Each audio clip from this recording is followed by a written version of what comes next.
십자가 보혈아니면 내가 어찌 죄사함 받으며 주의 십자가 보혈아니면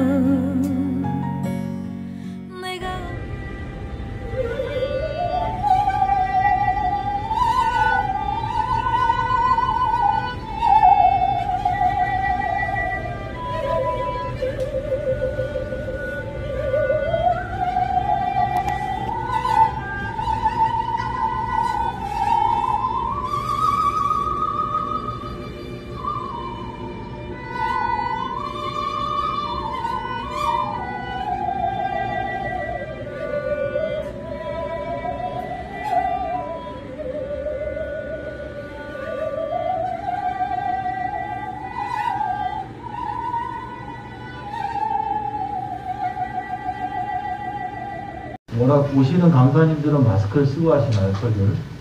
편하죠. 네, 양해해 주시면 예, 벗으시겠습니다. 혹시 신고하실 분들 계시면 먼저 나가시면 좋을 것 같습니다. 오늘 말씀은 제목을 이렇게 정했습니다. 이제 여호와를 다시 회복할 때라고 하는 말씀을 이렇게 드렸는데 작년도 또 우리가 코로나19를 겪으면서 여러분들이 많이 말씀을 들으셨습니다 생각을 해요.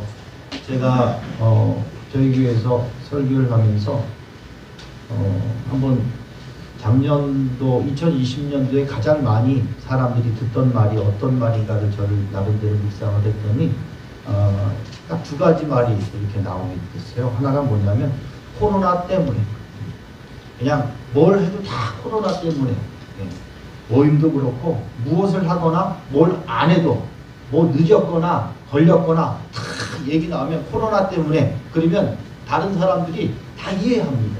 아, 그랬어? 코로나 때문에 그랬지? 그래, 코로나 때문에 그런 거지? 다 이해를 하더라고요. 가장 많이 들었던 말이 코로나 때문이라는 말. 또 한 가지 제가 좀 묵상했던 건지 뭐냐면 생전 처음이라고. 비대면 예배 생전 처음이라고.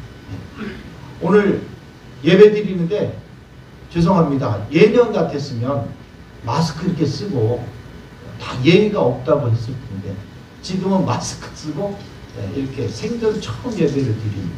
생전 처음 여행도 못 가. 생전 처음 5명 이상은 식당도 못 가요.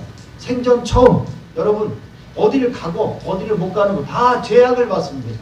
자유민주주의 세계 이 세상에서 여러분 다 제재를 받게 되었다고 하는 거죠. 1월 첫날 제가 KBS 그 저녁 뉴스에 그 여자 아나운서가 딱 그 메인 글귀를 딱 띄웠는데 제가 그거에 굉장히 큰 도전을 받아서 제가 말씀을 드려요. 이런 얘기. 우리가 다시 돌아갈 수 있을까요? 우리가 코로나 이전으로 다시 돌아갈 수 있을까요? 라고 딱 이렇게 띄워놨더라고요. 제가 생각해 봤습니다. 우리 교회가 다시 코로나 이전 시대로 돌아갈 수 있을까? 이제 치료제가 나오고 백신이 나옵니다. 여러분, 코로나 이전 시대로 여러분 우리 교회가 다시 돌아갈 수 있을까요? 아멘 안 나오시는 거 보니까 아무도 알지 못하고 있습니다. 두 번째 이런 얘기를 합니다. 우리 무엇을 할 수 있을까요? 여러분, 우리가 이제 앞으로 무엇을 할 수 있을까요? 다시 돌아가기 힘들 것 같습니다. 확실한 것은 없다는 생각을 합니다. 다만 저는 이런 생각을 가져요. 다시 새로워질 수 있는 기회를 우리에게 주셨다. 여러분, 이 자리에 모여서 하나님 앞에 예배하고 하나님의 말씀을 듣고 하나님 앞에 소리 외쳐 그리고 찬양할 때 다시 새로워지는 역사가 있을 줄 믿습니다. 여러분들이 다시 그 상태로 돌아갈 수는 없습니다. 저는 그렇게 생각을 해요. 교회도 다시 돌아갈 수는 없습니다. 그러나 다시 새로워질 수 있다고 생각합니다. 하나님의 역사가 그렇게 이 시대, 이 역사에 그렇게 흘러왔기 때문에 저는 그렇게 되리라고 믿습니다. 오늘 본문의 말씀은 여호수아 24장 마지막 장입니다. 이 마지막 장은 출애굽한 이스라엘 백성들이 어느 정도 땅을 배분하고 정복을 하는 그 상황 속에서 모세의 후계자였던 여호수아가 110세가 됐습니다. 이제 마지막 유언의 말씀을 하기 전에 이스라엘 백성들에게 다시 한번 회복할 수 있게 다시 한번 새롭게 할 수 있는 기회를 많은 백성들을 모아놓고 지도자들, 두령과 방백들 모아놓고 했던 말이 바로 오늘 이 24장의 말씀입니다. 여호수아가 모든 지파를 세겜에 모았다고 이렇게 얘기를 해요. 세겜에 모았습니다. 여러분, 당시 이스라엘 백성이 애굽에서 광야를 거치면서 하나님께 받았던 그 법궤를 어디에다 모셨냐면 가나안 땅에 들어와서 실로라는 곳에 모셔두었어요. 이 여호수아가 이스라엘 백성을 모아놓고 다시 여러분 우리 새롭게 됩시다라고 막 부르짖는 이 장면에 하나님의 법궤를 중심으로 모였어야 되는데 1절에 보니까 세겜이라는 곳에 모였다고 하는 거예요. 세겜이라는 곳에. 아니 왜 세겜에 모였을까라고 여러분 역사적인 의미를 좀 찾아봤더니 세겜이 이런 곳이에요. 창세기 12장 6절부터 보면은 세겜 땅, 아브라함이 가나안 땅에 들어와서 세겜 땅 마물의 상수리 나무에서 하나님께 첫 번째 단을 쌌습니다.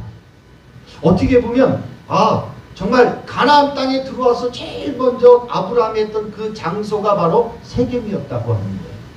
그러면 여러분 좀 세겜이 어떤 의미인지 알겠죠. 또 두 번째 이런 의미입니다. 야곱이 창세기 33장에 보면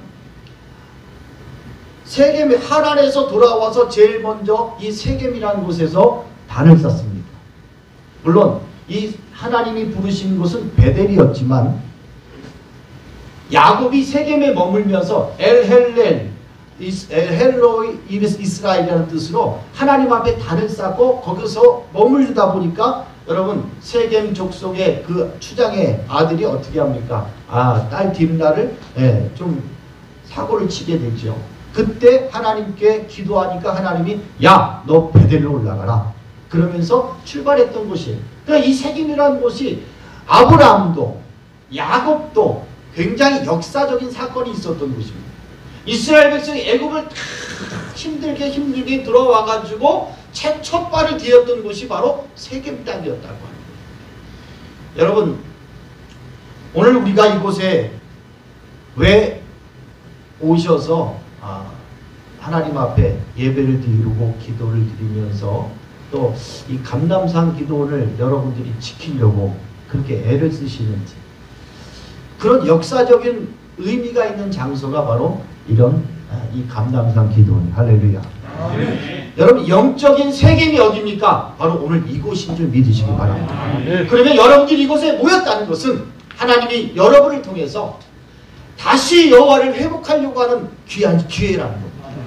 여러분의 교회와 여러분의 가정과 여러분의 신앙이 이전에 돌아갈 수 없지만 다시 회복할 수 있다고 하는 그런 가능성이 오늘 이 말씀을 통해서 여러분에게 열려지기를 예수님의 이름으로 축복합니다. 여호수아는 조상서부터 전통적으로 내려왔던, 우리는 하나님을 여호와로, 여호와가 하나님이라고 하는 이 신앙, 이 간증, 이 고백을 이스라엘 백성들이 같이 하고 싶었던 거예요.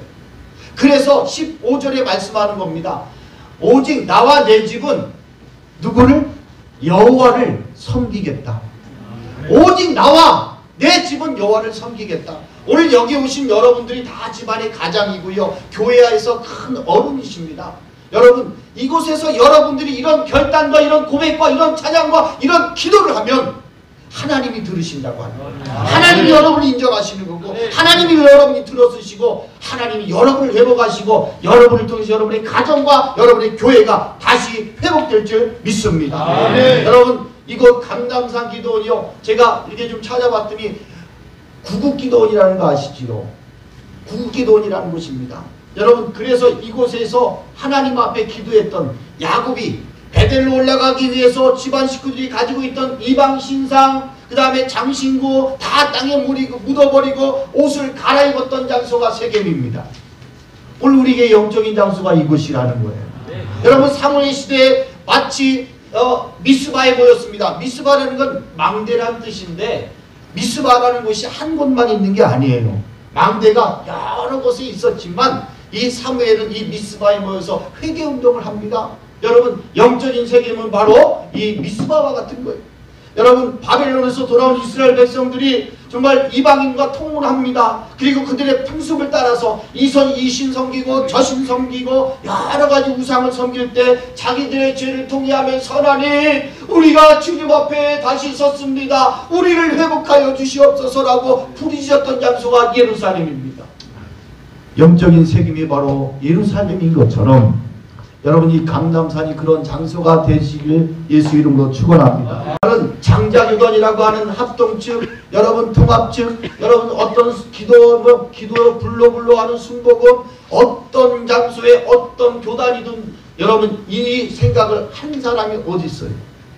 어떤 교단장이, 어떤 장로님이, 어떤 권사님이 여러분 이 삼각산 기도원을 넘어가는 삼각산 기도원을 붙잡으려고 여러분 애를 썼던 교단이 어디 있습니까? 저는요 그게 자랑스럽더라고요. 여러분 감리교도가 이 감리교 우리 서울연회에서 이걸 붙잡고 여러분 민족의 기도의 장소였고 하나님의 능력의 장소였던 이곳을 다시 기억하고 붙잡았다는 것은 너무나 큰 은혜요, 너무나 큰 자존심이요, 너무나 큰 자부심이라고 저는 생각을 합니다. 죄송한 얘기입니다. 혹시 이 삼각산의 능력봉을 한번 가보신 분 손 들어보십시오. 예. 한 3분의 1 정도밖에 안 되시네요. 나머지 3분의 2 되시는 분들은 여기 왜 오셨습니까? 어떤 추억이 있어서 오셨습니까? 여러분에게 어떤 추억이 여기 있어서? 저는 목회를 하면서 여러 지방 남부연회까지 갔다가 경기연회 뭐 여기 이렇게 서울연회 다시 돌아오게 됐는데 여러분 가는 데마다 부흥사 목사님들이 하는 이야기는 삼각산 얘기를 빼놓는 분이 없었어요. 저는 이 삼각산을 가본 적이 없습니다. 올라가서 능력봉을 가본 적이 없습니다. 제가 제일 많이 목회를 했던 곳이 충청남도 금산이라는 곳에서 13년 목회를 하면서 하나님이 저에게 금식할 수 있도록 또 시간을 허락하시고 또 여건을 허락하셔서 제가 간 곳은 어디냐면 공주에 있는 계룡산 밑에 공주국제금식기도원이라는 고바울 목사님이라고 지금은 돌아가셨는데 그분 계실 때 거의 돌아가시기 바로 전에 제가 있었습니다. 저에게 이 은혜의 장소, 우리에게 이 영적인 세겜이라는 곳은 어떤 곳인가를 한번 생각해 보시길 바랍니다. 왜 세겜이었습니까? 역사적인 장소였어요. 그럼 우리에게 세겜은 어떤 곳입니까? 여러분이 첫 신앙, 여러분의 첫 뜨거움이 있었던 그곳이 바로 영적인 세겜이라고 하는 겁니다. 저에게 영적인 그런 체험을 했던 장소는 제가 중남지방 금남교회에서 신앙생활을 했을 때 늘 교회 중심이었습니다. 교회에서 은혜 받고, 교회에서 은사 받고, 교회에서 방언 받고, 교회에서 여러 가지 일들을 우리가 체험하게 됐습니다. 기도실만 가면 왕왕왕왕 하는 많은 기도의 그런 동력원이 거기에서 있었다고 목사님은 그렇게 말씀하셨습니다. 학교에 가는 많은 학생들이 학교 가기 전에 교회를 들렀습니다. 그리고 학교에 갔다가 돌아오는 길에 다시 교회에 들러서 여러분 중학교 1학년, 2학년, 3학년 학생들이 목요일마다 밤 12시에 모여서 새벽 4시 반 통행금지가 해금될 때까지 뭘 안다고 그 조그만 것들이 앉아서 무릎을 꿇고 주여만 외치던 그런 장소가 바로 저의 섬기던 교회였습니다. 그래서 저는 영적인 장소, 너에게 있어서 첫 신앙의 장소는 어디냐? 그럼 저는 교회입니다. 그리고 두 번째는 공주, 계룡산. 어떤 사람은 계룡산에서 돌을 닦고 왔다는데 저도 계룡산에서 40일 동안 그 돌을 닦고 왔습니다. 그 장소, 하나님이 저에게 그 금식을 허락하게 하신 그 장소가 전 지금도 그것만 가면, 그 얘기만 하면 제 마음속에서 불이 올라오고 제 마음속에서 하나님께 향한 그런 간절함이 올라옵니다. 여러분에게 영적인 세계는 어디입니까? 여러분, 우리가 다시 하나님을 회복하고 다시 우리의 믿음을 회복하기 위해서는 여러분이 이곳을 회복해야 됩니다. 아멘. 여러분 3분의 2 이상은 능력봉 가보지 못했어요. 그러나 여러분들이 이곳을 왜 왔습니까? 이곳은 신앙의 뿌리가 있고 신앙의 역사가 있었던 곳이기 때문에 우리가 이곳에 오면 다시 회복하게 된다고 하는 그런 믿음으로 이곳에 오게 됐고, 여러분 이곳이 삼각산 이 감담산 기도를 우리 남성교회와 또 우리 서울연회가 세우려고 하고 있다고 하는 생각을 갖게 됩니다. 제가 2018년도 마포지방에 이제 개척을 처음 하면서 이런 생각을 했어요. 야, 나도 개척을 했는데 이 나이에 개척을 하지만 그래도 삼각산에 가서 나도 한번 기도 한번 해보자. 그래서 2018년도 이제 가을쯤 돼가지고 제가 이곳을 한번 올라왔었습니다. 그리고 이곳에서 참 실망을 했습니다. 야, 이곳이 이렇게 됐구나. 여러분, 이거 새로 깔으신 거죠, 마루. 예, 이거 마루 깔기 전에 그 나무 마루 저기 뒤에 앉아가지고 있는데요, 마음이 너무 아픈 거예요. 그래서 제가 철야를 한번 해보겠습니다라고 여기 말씀드리고 방에 들어가서 철야하려고 하는데, 야, 도대체 기도할 이게 너무나 마음이 아프니까요. 주여, 오늘 저는 여기까지입니다. 그리고 내려갔던 장소예요. 그런데 2019년도에 감담산 기도회 서울연회에서 이렇게 인수하고 좀 지키려고 한다고 하는 거에 얼마나 마음이 감격이 있었는지 몰라요. 사랑하는 성도 여러분, 우리 사랑하는 장로 여러분, 장로님 여러분, 우리 권사님 여러분, 임원 여러분, 이런 프라이드를 가지시기 바랍니다. 이것이 바로 나라와 민족을 위해 기도했던, 전세계 열방을 위해 기도했던, 이 나라의 교회를 위해 기도했던 장소입니다. 여기에서 우리가 해야 될 것이 무엇인가? 여러분, 오늘 15절 말씀처럼 나와 내 가족은 여호와를 섬기겠다라고 선포해야 합니다. 나와 내 가정이 아니라 나 먼저 하나님을 섬기고 하나님께 나가기를 원한다고 하는 그런 고백이 있어야 될 줄 믿습니다. 여러분 인정하고 성령님을 받아들일 때 오늘도 하나님은 저와 여러분 속에서 역사하실 줄 믿습니다. 이스라엘 백성들은 그동안 하나님을 누구라고 생각했습니까? 여러분, 많은 그런 민족들과 많은 종교들은 하나님이 누구인가가 중요했던 겁니다. 애굽에서 나와서 광야를 지나면서 가나안 도착하며 싸워갔습니다. 여러분, 이방 사람들의 영향을 받지요. 자신의 것을 지키기도 하면서 여기까지 온 거예요. 그러니까 경험이 얼마나 많아요. 그래서 가나안에서 어떤 바알을 하나님이라고 섬기고, 여러분 번개의 신이었던 하닷을 하나님으로 섬기고, 여러분 아세라를 하나님으로 섬기고, 몰록을 하나님이라고 섬기고, 가나안의 만신이었던 엘을 하나님이라고 섬겼습니다. 여러분, 오늘 저와 여러분에게 하나님이 누구인가를 분명하게 결정하는 시간이 됐어요. 그래야 바로 여호와를 다시 회복하게 되면 믿습니다. 그동안 여러분에게 어떤 정책이나 정부나 정치 같은 것들이 여러분에게 어떤 하나님처럼, 여러분의 전부인 것처럼, 여러분의 가정과 여러분의 자녀와 여러분의 직업과 여러분의 직장과 여러분의 사업이 마치 하나님처럼 여러분의 마음속에 자리 잡아 있을 수도 있습니다. 오늘 이 시간 그것을 내려놔야 합니다. 회개해야 합니다. 그리고 하나님 앞에 고백해야 합니다. 하나님, 여호와가 하나님이십니다. 여호와만 하나님이십니다. 이만희가 하나님이 아닙니다. 여러분, 정명석이 하나님이 아닙니다. 문선명이 하나님이 아닙니다. 여호와가 하나님이십니다. 할렐루야. 그리고 그분이 이 땅에 보내신 예수만이 그리스도입니다. 여러분, 다른 보혜사가 없습니다. 성령 하나님이 바로 우리의 보혜사이십니다. 오늘 저와 여러분들의 삶 가운데 오직 내와 내 집은, 오직 내 가정과 우리 교회는, 이 나라와 이 교회는 오직 성부와 성자와 성령 하나님을, 그분을 하나님으로 모시겠다고 하는 그런 결단을 할 때, 오늘 저와 여러분의 삶이, 여러분의 교회가, 여러분의 가정이, 이 시간 여러분의 믿음이 다시 회복되는 그런 시간이 됨을 믿습니다.